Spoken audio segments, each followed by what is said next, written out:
Boleh angkat tangan yang dari daerah paling jauh dari Papua mana? Oh, kasih tepuk tangan Papua. Geser jauh lagi ke timur berikutnya ke Makassar. Oh, ada berapa distributor? Tiga yang datang. Tiga. Makassar ada berapa yang datang? Tiga distributor juga. Nah, Papua, ya Allah, Papua tiga. Terus distributor jauh lagi ke kiri dari Duri, Riau. Tepuk tangannya banyak, aslinya distributornya baru dua. Baru dua Pak, itu rombongannya yang banyak Pak. Terus ada distributor dari Surabaya, mana? Berapa orang? Baru dua juga Pak. Ya. Dan distributor dari Bengkulu. Berarti satu RT lah. Nah, distributornya ada berapa? Anaknya itu ada sekitar berapa? 6, 8 ya? 10-an. Dan yang paling heboh tuan rumah Jakarta mana suaranya? Ya, yang Jakarta boleh pulang. Alhamdulillah. Ada yang baru sampai kamar tadi Pak Tony naik pesawat langsung ke pabrik. Ada yang tadi pagi di rumah kami coaching dari jam 8. Ada yang hari sebelumnya sudah sampai. Pembahasan di rumah seputar bisnis hack brainstorming 2024. Sejarahnya berdirinya kami Cekaswot di 3 tahun ke-12 berjalan kami baru bergabung. Sebenarnya di perusahaan sudah ada ilmu tentang itu, cuma nanti mungkin levelnya ya, untuk di level-level apa nanti kita akan ada training tentang cash flow, tentang manajemen, tentang SDM seperti apa, ya kan, manajemen SDM, tentang yang finance, tentang accounting, semuanya nanti kita akan belajar. Cuma nanti tingkatannya kita akan belajar sini. Harapan saya Bapak Ibu di sini serius berbisnis 19. Jangan anggap ini bisnis yang hanya mendapatkan profit 10 juta, 20 juta. Saya, Bapak Ibu udah jadi distributor gitu loh. Udah jadi distributor tapi manfaatkan peluang ini. Karena saya satu orang distributor nanti punya 5 distributor baru, punya 10 distributor baru, yang 10 distributor baru ini income-nya 200 juta satu bulan. Ya kan, berarti 200 dikali 10, 2 miliar. Kan kita ada sharing profit di situ ya, kita dapat income di situ, dan itu diterimanya sampai kapan? Seumur hidup, dan itu bisa diwariskan. Jadi seandainya Bapak Ibu nanti misalnya sudah tua atau sudah tidak ada di dunia ini lagi, itu bisa diwariskan sama. Nggak usah ikut asuransi, ya ikutnya S12 saja, bangun bisnis S12. Ini kan berkembang ya, ini akan berkembang. Kalau saya nanti cerita ya, nanti kita kan namanya gerakan pengusaha S12 ini, gerakan pengusaha 12 regionalis, kan boleh cerita di sini Mas? Jangan Pak, nanti aja Pak. Nanti aja. Lanjutkan.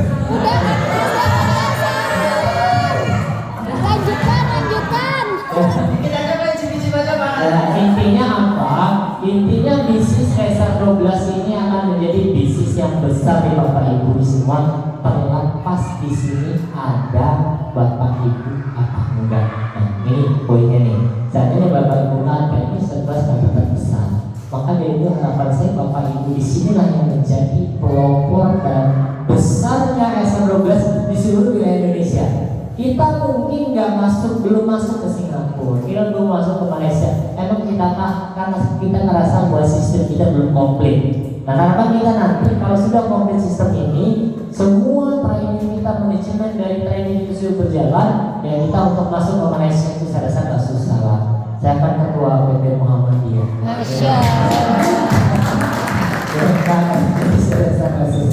Bapak Ibu nanti kita buka Quran bersama. Jadi harapan saya Bapak Ibu di sini harus serius berbisnis S12.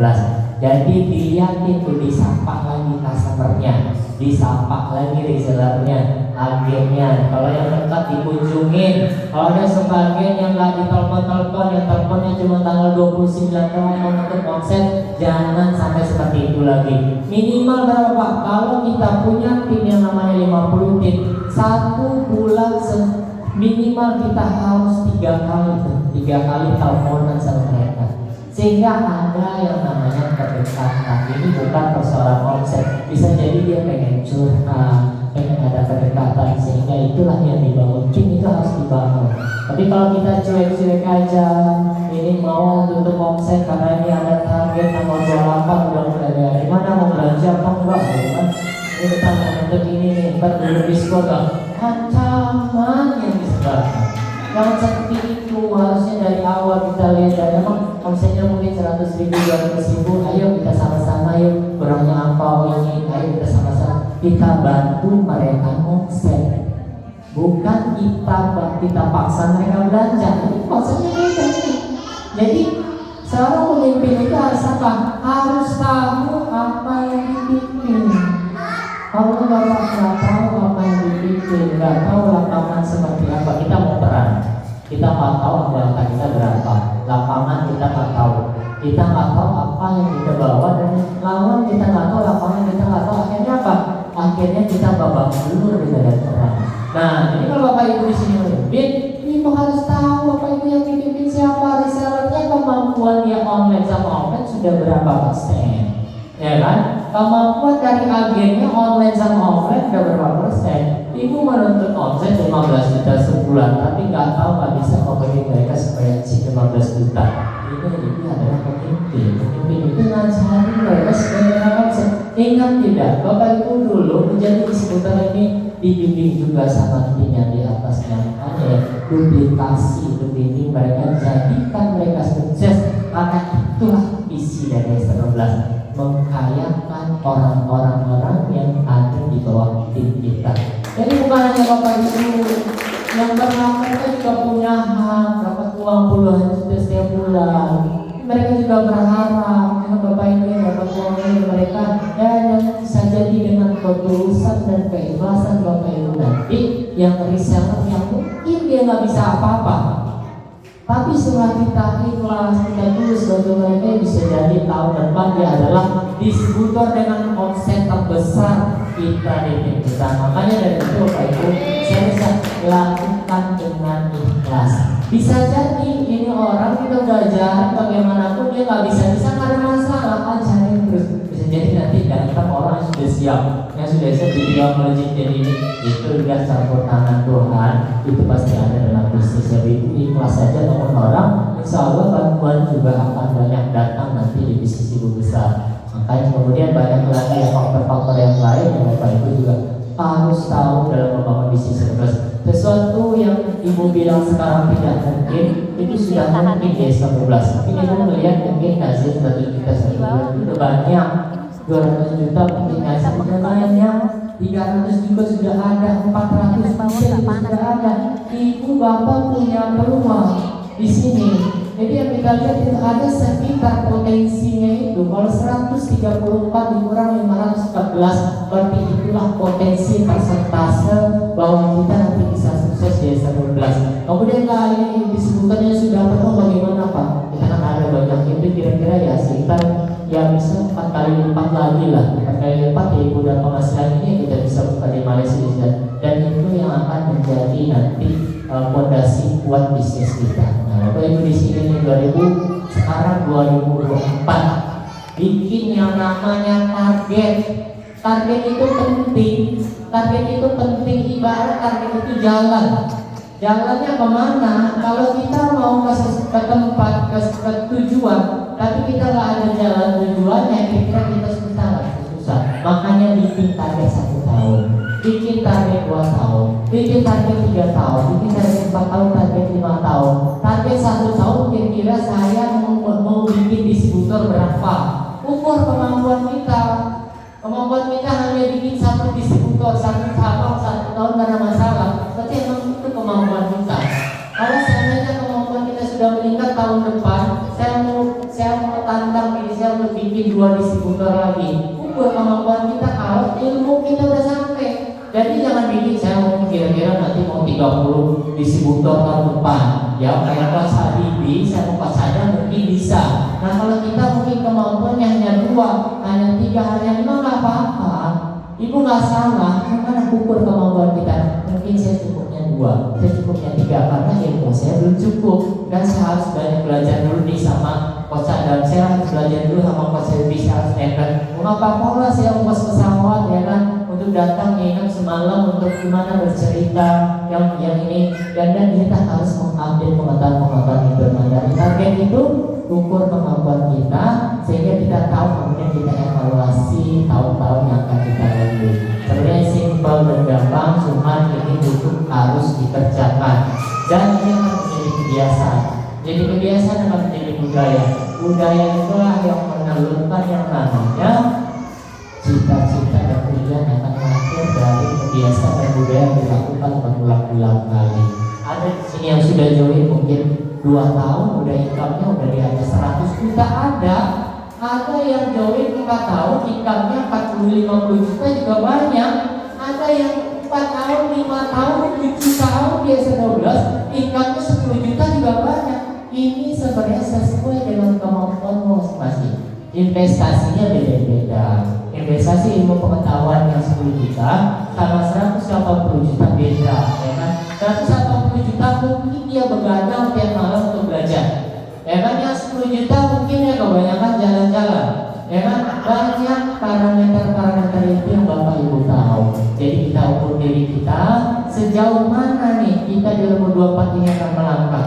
Oh saya kayaknya ya kalau kita untuk patokannya income ya saya mungkin 50 juta dulu lah gitu kan, atau saya mau punya 10 agen dulu lah, atau nanti saya punya 1 distributor dan belajar. Nah siapkan diri kita untuk menerima ilmu baru. Yang paling sulit adalah bagaimana membiasakan untuk bertumbuh. Itu sulit Bapak Ibu. Kalau Bapak Ibu tahu saya setiap malam 3-4 jam saya belajar, bidang ilmunya beda-beda.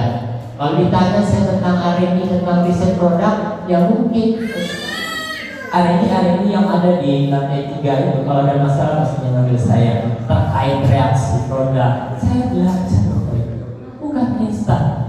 Saya peternakan juga begitu, saya belajar sampai umur ayam segini dengan keadaan tambahnya cuaca beberapa derajat dan kurangnya protein dan berapa ayam dan ketebalan cangkang berapa kalsium yang dibutuhkan, berapa protein itu belajar Bapak Ibu. Dan setiap membiasakan setiap hari untuk bertumbuh dengan belajar.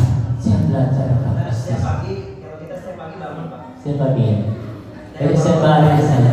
Saya biasanya kalau Ibu Asri udah masuk ke kamar, saya berdiri meditasi lah. 3 jam sampai 4 jam itu saya belajar jurnal apa yang zat aktif yang terbaru di seluruh di kosmetik, skincare, bagaimana pasar sekarang, bagaimana TikTok udah sejauh mana, Shopee udah sejauh mana, Facebook sampai di mana. Itu saya pelajari setiap harinya Bapak Ibu. Dan ternyata sekarang apa yang terjadi, hal-hal yang saya paksakan setiap hari dulu mungkin sakit itu, tapi sekarang sudah menjadi budaya. Sehingga ya setiap hari harus ada yang masuk ke kepala. Harus meskipun saya liburan. Jadi kalau liburan itu kan biasa puasa itu bete banget. Kalau saya tuh nggak mau jangan ini, nggak mau beli baju, nggak mau apa-apa. Karena saya sudah haus dengan namanya pengetahuan baru. Saya harus di kamar, harus buka laptop atau buka handphone untuk baca pengetahuan pasar tentang hal yang baru. Nah, Bapak Ibu di sini ubah kebiasaannya. Karena kebiasaan-kebiasaan itu akan membentuk yang namanya karakter. Karakter itu akan membentuk yang namanya budaya. Nah budaya-budaya itulah budaya yang baik akan menghasilkan hasil-hasil yang baik. Mungkin sekarang akan susah belajarnya, males gitu kan, melihat mungkin rumah kotor begini-begini ya kan, males banget kamu belajar, dengerin home sharing, dengerin bacotnya Pak Tony gini lah. Namun mungkin itu akan sedikit susah merubah kebiasaan. Mulai dari kebiasaan yang tadinya kita mungkin 4 jam atau 5 jam biasa, terus kita tambah nih 2 jam lagi. Kita setiap hari kita nambah 2 jam untuk bisnis kita 19. Susah nggak? Susah. Kalau itu ada kebiasaan yang kita latih setiap hari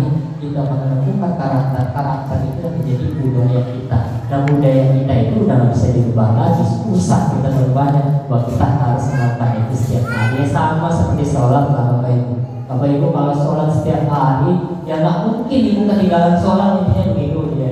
Ya mau kapalnya mirip-mirip, udah masuk waktu sholat kan, udah apalagi yang ini kan kita harus sholat, karena itu adalah budaya dan kebiasaan-kebiasaan yang kita latih, yang kita disiplinkan setiap hari. Kalau manusia dengan pengetahuan juga seperti itu. Jadi gak ada ceritanya orang pengetahuannya nggak nambah, etos kerjanya nggak nambah, tapi omsetnya nambah nggak ada. Misalnya emang sedekahnya brutal ya, itu beda cerita. Itu udah ini ya, dia mau sedekahnya rajin begini, itu beda cerita ya.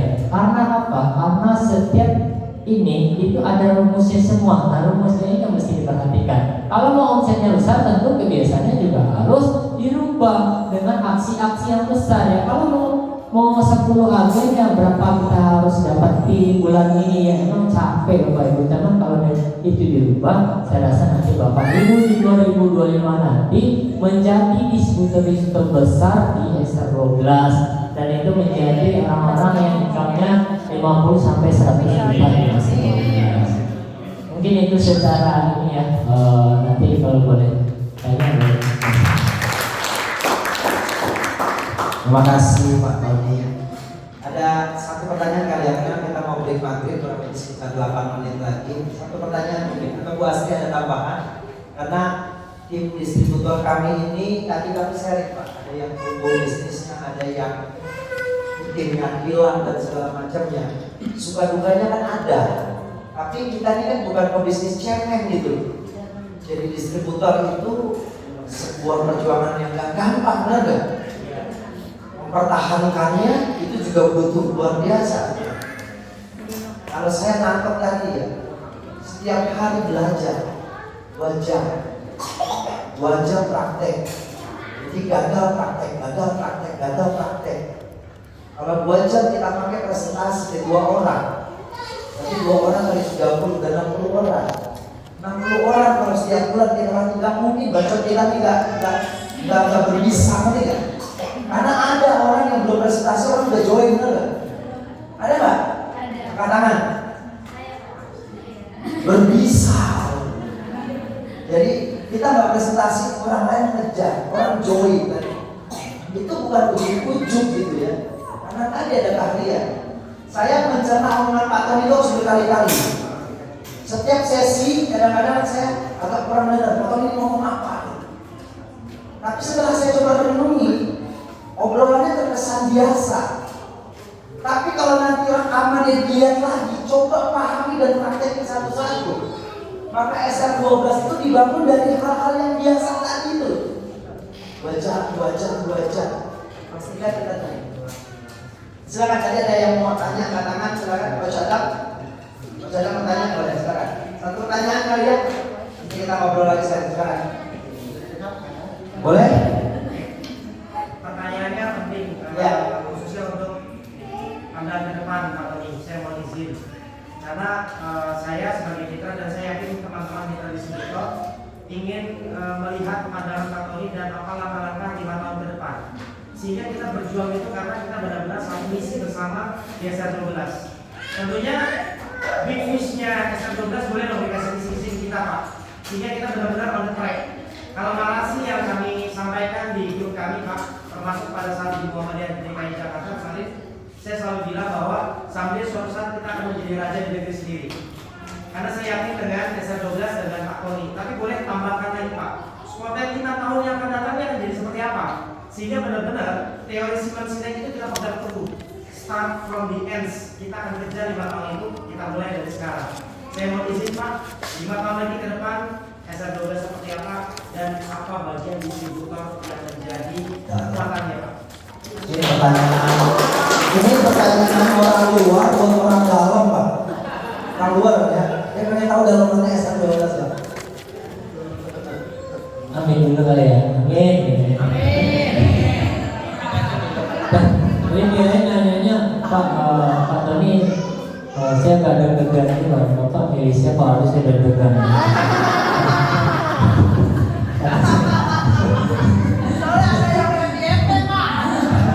Karena sampai sekarang saya belum mau menentukan pilihan. Nah, jadi sebenarnya apa ini kita harus tahu ya bahwa SR12 ini adalah perusahaan dalam negeri, perusahaan anak negeri, dan untuk masalah kualitas ya Pak, ya insya Allah kita nggak kalah Pak.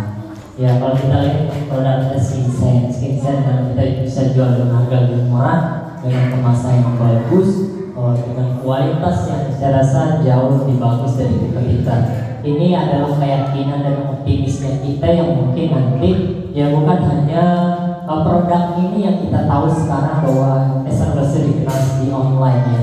Saya rasa nanti kita akan berambah di pasar offline. Yang offline itu yang nanti skincare itu akan masuk di offline, apa itu sauda itu masuk di offline. Nanti distributor inilah yang nanti akan ini ya yang akan mendistribusikan SR12 dan produk-produk brand lain begini. Sehingga apa nanti ya kedepannya mungkin ya online kita lebih kuat, offline kita akan jauh lebih kuat. Sehingga dengan yakin yang produknya kita punya industri sendiri.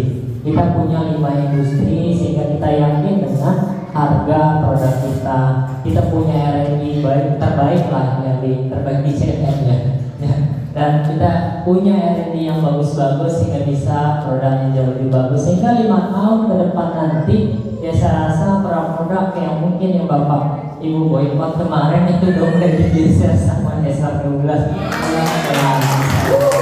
nanti masih akan keluar pelan-pelan dan kita akan meriset produk-produk yang sesuai dengan pasar yang mungkin nanti bukan hanya di lotion saja, yang bukan nanti di produk-produk yang ada di online, di apotek saja, sehingga nanti ya benar-benar produk ini yang betul-betul yang dari industri dalam negeri ya bisa nanti mengalahkan produk-produk yang dari luar. Kita yakin itu Pak, kita yakin itu, dan ini tentu peran-peran distributor kita yang mungkin kalau saya boleh share nanti ya saya boleh share sedikit ya mungkin Bapak Ibu nanti ada apa ya distribution channel baru ya yang nanti akan kita lakukan di 2024. Jadi perusahaan nanti akan membantu penjualannya distributor ya. Jadi Bapak Ibu nggak susah-susah jualan lagi, nanti perusahaan yang akan bantu nih nanti jualin ya di 2024 ini. Itu salah satu ya. Itu salah satu, maksudnya ini jangan sebagai wah enak dong jadi distributor. Jadi tetap bertumbuh, tetap belajar terus ya. Nanti